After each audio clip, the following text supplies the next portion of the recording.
Yapılan bu çirkin saldırı ile yine karşı karşıyayız. Bu üzücü saldırıların böyle yapılması bizi üzüyor. Partimizin temeli sevgi ve şefkat üzerine kuruludur. Önce ahlak ve maneviyat düsturuyla hareket eden bir partiyiz. Bu menfur saldırıyı bizi Saadet Partisi'nin yolundan alıkoymayacaktır.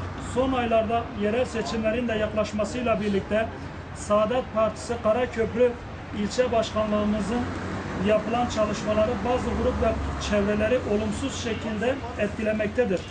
Geçen hafta sonu ilçemizde yapılan mahalle toplantımızda genel başkan yardımcımızın da belediye başkanlarımız, il ve ilçe başkanlarımızın toplantılarda önemli çalışmalara girmişlerdir.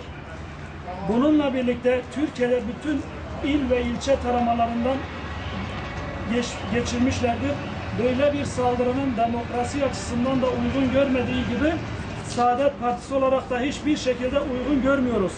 Dün gece saat 1.30 sularında saldırı düzenlenmiştir. İlçe başkanımız saat 2 civarında bu durumu bize haber vermiş. Biz de olay yerine intikal etmiş bulunup olay yerinde gereken işlemleri emniyet mensuplarımız tetkik etmişlerdir. Biz daha sonra ifadelerine başvurulmak üzere ilçe başkanımızla birlikte emniyet mensuplarımızın nezaretinde karakola gittik ve bu durumu orada gerekli mercilere bildirdik.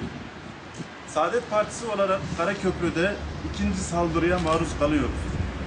Bizler Saadet Partisi olarak temeli ahlak ve maneviyat olan bir hareketin mensuplarıyız. Önce sevgi ve şefkat diyoruz. Buna rağmen partimize saldırılar yapılmakta, bunu anlamakta güçlük çekiyoruz.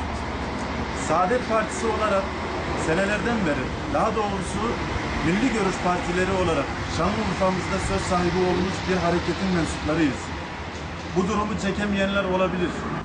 Şanlıurfa'mızda, şehrin merkezinde bu olaylar gerçekleştiriliyor ama halen şehir merkezinde orman kanunlarını uygulamak isteyenler, bu zihniyette olan insanlar olabilir.